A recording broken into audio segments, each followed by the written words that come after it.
ঘর মানে শুধু কাঠ, টিন কিংবা ইটের দেওয়াল নয়, সেখানে গাঁথা থাকে শৈশবের গল্প, জীবনের সঞ্চয় আর ভবিষ্যতের স্বপ্ন। আর সেই ঘর যদি সকালের শুরুতেই পুড়ে ছাই হয়ে যায়, তাহলে ক্ষতির পরিমাণ শুধু বস্তুগত নয়, ভেঙে পড়ে পুরো জীবনটাই। পাবনার ভাঙ্গুড়ায় এমন এক মর্মান্তিক ঘটনার মুখোমুখি হয়েছে এক পরিবারের 7 ভাই বোন। উপজেলার খানমরিচ ইউনিয়নের বৃদ্ধমরিচ গ্রামের কাজীপাড়ায় ঘটানো হয় এই ভয়াবহ অগ্নিকাণ্ড। মুহূর্তেই ছাই হয়ে যায় সবকিছু। এর আগের রাতে একই ইউনিয়নের চণ্ডীপুর সিকিপি আলিম মাদ্রাসার নস্য প্রহরী ও মসজিদের মুয়াজ্জেম আব্দুল গনিকে নৃশংসভাবে হত্যা করা হয়।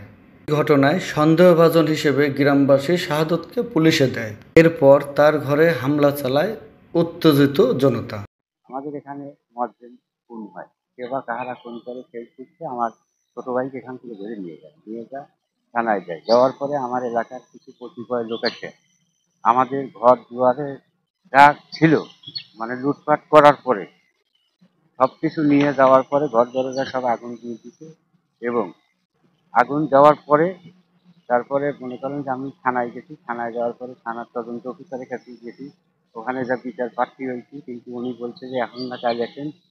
পরের দিন যা প্রায় সারাদিনই থাকছি, রাত 11টার সময় আমাদের ঘুরে দিচ্ছি যে না আপনারা এখানে না, আপনারা কোর্টে যান। কোর্টে যাওয়ার আগ মুহূর্তে কিছু গ্রামের কিছু আমার প্রধানরা তারা বলছে যে আপনারা ধৈর্য ধরেন, দেখি আমরা একটু ব্যবস্থা করে দিই। এখন গ্রামও আগাচ্ছে না, প্রশাসন আগাচ্ছে না। এখন আমরা ছাত্র ফ্যামিলি, ছাত্র পরিবার একেবারে নিঃস্ব হয়ে গেছে, মানে আমাদের আর দাঁড়ানোর মতো জায়গা নেই। এই অবস্থায় আমি আমার প্রশাসন তো আমার কাছেই নেই, এবং আমি বাংলাদেশ সরকার বা যিনি এখন দায়িত্বপ্রাপ্ত আছেন ওনার কাছে আমি বিচার পাবো যে আমাদের এর কি সুস্থ বিচার দিবে। দুটো গেট ভাঙার পর আমরা বললাম যে আপনারা গেট ভাঙেন কিসের জন্য, আর তাই আমার মসজিদের আলমেক মারছে। মারার পর এই কথা করার পর আমার মারিয়ে ধরে বাইর করে দিয়ে লুটপাট করে ঘরের জিনিসপাতি সব নিয়ে যা আগুন আগুন দ্বারা করা হচ্ছে। আমরা আর বিচার চাই। নগদ টাকা, স্বর্ণ, আসবাবপত্র, গরু ছাগল লুটপাট শেষে একে একে 7টি ঘরে আগুন ধরিয়ে দেয় দুর্বৃত্তরা। ক্ষতিগ্রস্ত হয় শাহাদতের পরিবার সহ 7 ভাই বোনের শাখা পরিবার। আর দেবর একজনকে ও সন্দেহমূলক মুয়াজ্জিমকে হত্যা করার কথা বলে আর 10-12 জন লোক এসে আমার ঘরে থেকে সবাই বাইর করে দিয়ে ঘরের মাল সামানা সব লুটপাট করে ঘর বাড়িতে আগুন ধরায় দেয়। পরে পুরো গ্রামের লোকজনই আসে। পরে কোনো উপায় নাই, থানায় থেকে ফোন করে, থানায় থেকে প্রশাসন আসে পোড়ানোর পর। আমরা থানায় গেছি কয়েকবার, কিন্তু থানায় বিচার নেয় নাই। পরশুদিনটা গেছিলাম থানায়, রাত 11টা বাজে আমরা বসে থেকে চলে এসেছি। পরে এত লোকজন আসার দরকার নেই, গ্রামের লোক এখনো কোনো কিছু করে নাই। এখন কি করবি জানি না, কিন্তু আমার রাস্তায় ছাড়া কোনো জায়গায় বসার মতো জায়গা নাই। এই গ্লাসে পানি খাবো সেটাও নাই, টিউবকল মোটর সব ভাঙে নিয়ে গেছে। এ পর্যন্ত কোনো কিছুই গ্রামের লোক করে নাই।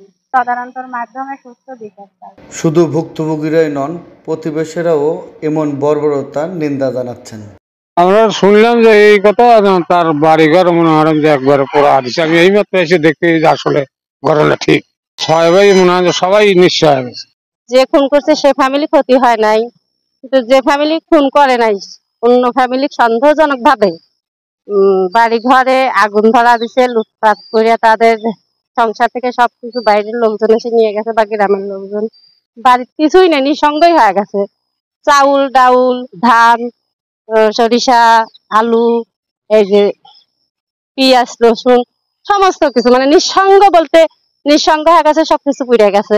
শোকেস টোকেস 4-5টা ফ্রিজ পুড়ে শেষ হয়ে গেছে, টিন চাল কিছুই নাই। আর একবার নিঃসঙ্গ মানে নিঃসঙ্গ। ভুক্তভোগীরা থানায় গেলে অভিযোগ নিতে অস্বীকৃতি জানায় পুলিশ। 2 দিন ধরে ঘোরানোর পর বলা হয় আদালতে যান। কিছু মানে নাই, তারা এসে ভাঙচুর শুরু করেছে। ভাঙচুর শুরু করার পর এখন যার যার ঘরে যা আসিল আমার 7টা পরিবারের সম্পূর্ণ জিনিস তারা হাইজ্যাক করে। আমরা থানায় গেছি, সেই দিন রাইতেই গেছি আমরা। আমার পরিবার গেছে, যাওয়ার পরে থানার পুলিশ কয়েছে যে বেলা 2টায় এসো। আমরা বেলা 2টায় গেছি, থানার পুলিশ কয় যে না 4টায় এসো। আবার আমরা ফোন দিছি 20 বার, থানার ওসি ফোন দিছি 20 বার। তারপর যে না তোমরা বেলা ডোবার সময় এসো। এখন আমরা রাত 8টায় থানায় গেছি, যে আমরা পরিবার ধরে আমরা 8টায় থানায় গেছি। 8টায় থানায় যাওয়ার পরে তাও ওসি কয় এত লোক আইসে, ওকে এত লোক আসার কি দরকার? আচ্ছা তোমরা এখন তোমার বেশ কিছু হয়রান করা হয়েছে, তোমরা যাইয়া এখন পাবনা যাও, তোমারে অনেক কিছু করার আছিল, আমরা দুঃখিত, তোমরা এখন পাবনা চলে যাও। এখন আমরা রাত 11টায় আমরা চলে আসি। আমরা কোথায় থাকবো, কি খাবো, কোন জায়গায় থাকবো? আমরা আমার একবার অসহায় হয়ে গেছে, আমরা কোন জায়গায় থাকবো? 7টা 8টা পরিবার, আমার মোট গয়না কাটরা, চাল ধান, গরু বাছুর যা আছিল বেবাক তারা লুট করে লিছে। বা ইট আছিল যে বাড়ির, একটা ইট আছিল আমার 3টে দেওয়ার, বিদেশে থাকে 3টে দেওয়ারের টাকা পয়সা সম্পূর্ণ গয়না কাটরা বেবাক সম্পূর্ণ লুট করে লিয়ে যায় তারা। লিয়ে যাওয়ার পরে যে আমরা রাস্তায় রাস্তায় দাঁড়া থাকতেছি, আমার কোনো বিচার নাই, থানায়ও নাই, কোথাও কেউ বিচার করবে দিবিলাই, কোথাও যাইবার দিবিলাই।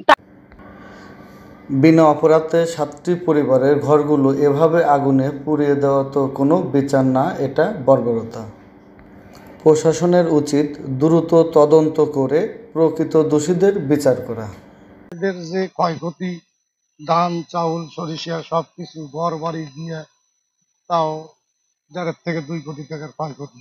3টে প্রবাসে থাকে, আর প্রবাসী পরিবার, একটা পরিবারই 7-8 লক্ষ টাকার গহনা ছিল। এইরকম এরা গহনা কাট দিয়া, নগদ টাকাও ছিল, এবার দিয়া প্রায় 1.5-2 কোটি টাকার মতো ক্ষয়ক্ষতি এরা হয়ে গেছে। এ পর্যন্ত কোনো আইনি সহায়তা পাচ্ছে না, কেউ এগিয়ে আসতেছে না।